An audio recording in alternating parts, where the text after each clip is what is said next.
Hello there, lovely people. It's Alex from Nintendo Live here, and today we're reviewing for you Assassin's Creed Shadows on the Nintendo Switch 2. This review was originally written by the lovely Ken Talbot and has been adapted for video by me. But anyway, that's more than enough waffling. Let's dive right into things.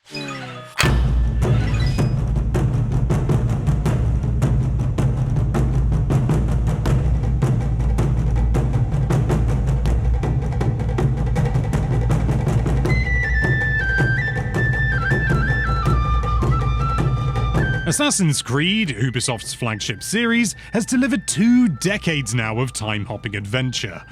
Good lord. And over the years, it's spawned a glut of expansions and spin-offs, building a franchise with a legion of faithful fans. Moving away from the Hitman-like structure of working through a target list, the series reinvented itself and shifted into gigantic open-world sandboxes filled with light RPG elements and enough quests to keep you busy until the next installment arrived. Shadows, which launched on other platforms in March, landed at a moment of truth for the franchise. Mirage received a lukewarm reception, and confidence in Ubisoft's output has been fading. Finally unsheathing the long-requested feudal Japan setting felt like a Hail Mary, and for the most part, it works. This is one of the most engrossing worlds the series has created, supported by 2 engaging and wildly different protagonists who are a joy to play as. This installment also marks the first time the newest mainline title has been released on a Nintendo console since Black Flag on Wii U in the bygone era of 2013. It's a huge game, a technical powerhouse competing with the likes of Cyberpunk for the opportunity to make your Switch 2 really sweat. It's worth noting early on that performance and general visual presentation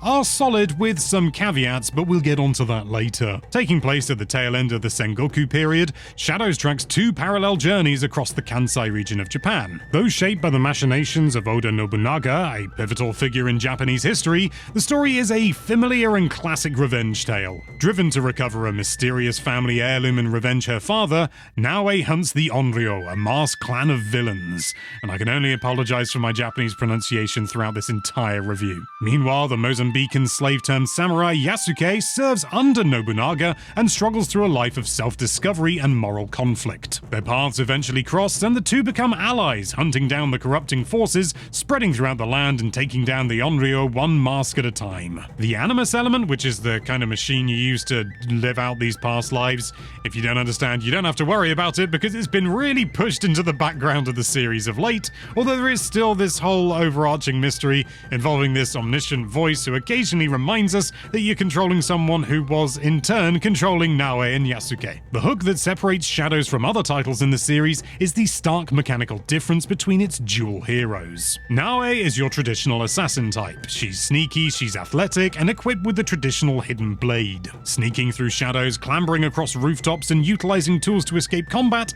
this is Naoe's bread and butter. Yasuke, on the other hand, is essentially a walking brick wall. He's an armor-clad brute who smashes through gates, dominates groups of enemies in a fight, and has what can only be described as the loudest methods of offense. Unlike Syndicate, which was the series' last stab at swappable protagonists, these characters never have parity. They remain 2 distinctly different playstyles, and expansive upgrade trees only broaden the gulf between them. Given his size, Yasuke is incapable of most stealth and traversal options, comically falling through tight ropes and crashing to the ground during leaps of faith. Conversely, Naoe doesn't last long in fights with multiple enemies, favoring hidden blade kills and misdirection. Some quests are meant for either Yasuke or Naoe, and long stretches of story lock you into one specific character. For the most part, though, you are free to cycle between them. This contrast adds a sense of variety and choice that the series hasn't really had before. It's engaging to look at an enemy outpost and go, am I gonna go sneaky, or am I just gonna bash my way in? Combat is also pleasingly versatile, with both protagonists having several main weapon and projectile choices. Highlights include Naoe's Kusarigama moveset and Yasuke's Teppo build, which to you and me is long guns and explosives. Outside of weaponry, there's a mountain of gear to be collected, upgraded, and cosmetically swapped. There is, of course, a microtransaction store for ever more elaborate gear, but this can be ignored. and I think you should. Establishing a rhythm with both characters is easy because you're going to be spending a lot of time with them. Modern Assassin's Creed games are overflowing with activities scattered throughout their expansive maps. You get a titanic main quest that can easily take 80 to 100 hours to finish, along with hundreds of side quests as well as Animus quests that refresh endlessly. There are many more organizations to dismantle outside of the Onryo. New ones keep popping up all over your objective board almost constantly. If you want to deep dive into a single game for a couple of hundred hours, Shadows is built for that kind of time sink. Having said all that though, these hundreds of hours do feel a bit stretched. Many quests boil down to long treks across the map to speak with an NPC, followed by another trek back to the quest giver so you can start the next errand. There are plenty of activities that try to break up the repetition, including a painting minigame with cute animals and a fun but shallow base building mechanic, also with cute animals. But even so, you're likely to find yourself longing for the simplicity of Altair and Ezio's adventures. But what of performance? How does this, a uniquely tailored current-gen experience, play on Switch 2? The short answer is mostly good. Ubisoft has been uncharacteristically transparent about how Shadows has been tuned to run on Nintendo's hardware. Much like the exemplary port of Cyberpunk 2077, Shadows uses Nintendo's own brand of DLSS for upscaling and VRR to maintain stable frame rates in undocked mode. Naturally, visual sacrifices have been made to the game's detailing in order to preserve stability. Players familiar with other versions will notice the difference, yet it still remains an impressive-looking game for a handheld. Let's not forget that this is a handheld. Some of the character models can look a little bit waxen in dialogue scenes, and occasionally texture issues blight the environment, but these issues aren't too frequent. Busy population centers like Osaka can cause the frame rate to dip below its 30 FPS target, and that becomes far more noticeable when undocked. You spend a lot of time moving through areas packed with NPCs, so this lack of stability does stand out. Combat with multiple enemies, which is a staple of playing as Yasuke, holds up far better even when smoke and explosions fill the screen. Sneaking around as Naoe relies on the spatial awareness that a smooth camera provides, and this is never an issue here. For the most part, Shadows is an admirable port of a graphical powerhouse. If you can, cast your mind back to 2017 when Doom was ported to Nintendo Switch, and just how, frankly, astonished everyone was that it was running on Nintendo's platform at all. Shadows on Switch 2 feels like a colossal achievement, only slightly reduced by moments when it strains under the pressure of the handheld console's capabilities. This technical ambition is most evident when taking in the rich design of the open world. Racing through the Kansai region countryside where the wind picks up leaves and ground clutter around your horse feels richly atmospheric. The amount of color and detail on display here is staggering at times. Seasonal changes add to the natural splendor even more, creating ever-shifting biomes. Touch controls are included, but only for the menus in the base builder, and mouse controls are sadly missing at launch with no indication as to whether they'll ever come. What can't be overstated, however, is the extremely useful Ubisoft Connect feature, which allows you to carry your progression across from other consoles. The Switch 2 version also comes with all the patched-in content that is available on other platforms, although it should be noted the Claws of Awaji expansion is not bundled, but it is coming later down the line in February as a separate purchase. Outside of the technical ups and downs of its transition to Switch 2, Assassin's Creed Shadows remains a thoroughly enjoyable refresh for the series. Taking its most captivating open world to date and offering two distinct playstyles, it goes a long way towards appeasing current franchise fans whilst nurturing a new generation of assassins, presenting a huge, intricately crafted depiction of feudal Japan and giving you enjoyable dual protagonists to usher you through it. Shadows isn't a perfect port then, but it is still a colossal achievement and one of the best looking games on Nintendo's console. Assassin's Creed Shadows, you're getting an 8 out of 10 from us.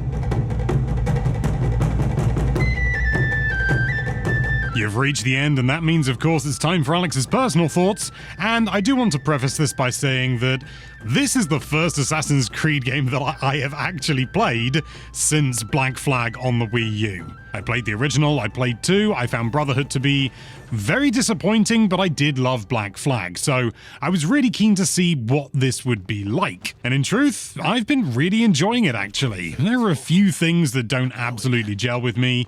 You know, quite often things like the climbing mechanics and like jumping across gaps, it just doesn't always work, and that may well be that that's always been the case. I do remember that always being the case, but at the same time I always remember it being nearly flawless. I don't know. know, it has been so long. I'm really enjoying the setting. It was actually quite fun to be able to look out for temples and other landmarks that I would recognize, and it was really cool being like, oh, there's Kyoto, there's Osaka, so where would Himeji Temple would be over here? And there it was, you know, sort of it was fun. I mean, obviously, everything's been shrunk down enormously, but it's still kind of sort of satisfying, you know? And that goes doubly for the way that they do waypoints in this game.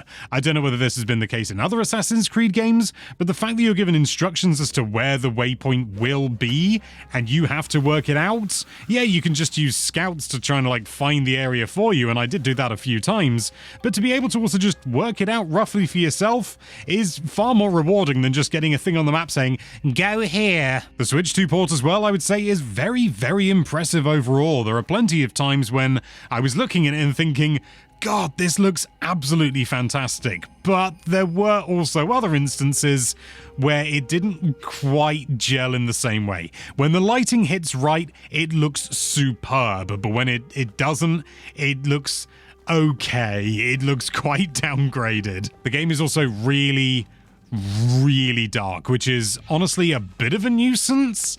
There are plenty of times when it makes sense, you know, sort of you're meant to have your senses stripped away from you, but I actually find like dark and enclosed spaces within games quite uncomfortable. It's I think an extension of claustrophobia, but it's not like a big deal. It's a me problem, but my God, the game is, I would say, too dark at times. Like, I understand, you know, I'm meant to be, oh, I'm not sure where to go, oh, it's dark, not it's actually pitch black and I can't see anything. But overall, I've been really enjoying it, much more than I anticipated, to be honest, and it is a really, really impressive port overall. It is not a small game. It has not been like downsized or downscaled or had anything removed as far as I can tell in order to make it work on Switch 2, and it pays dividends. I love playing as Yasuke as well. Massively refreshing for the series. Like I say, I know I haven't played one since Black Flag, but even so, all the previous games played largely the same, so to have something so completely different, this character that just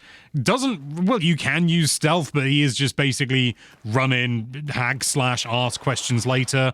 It's just really rewarding. It's really rewarding. I look forward to playing even more as the weeks and indeed months, maybe even years go on.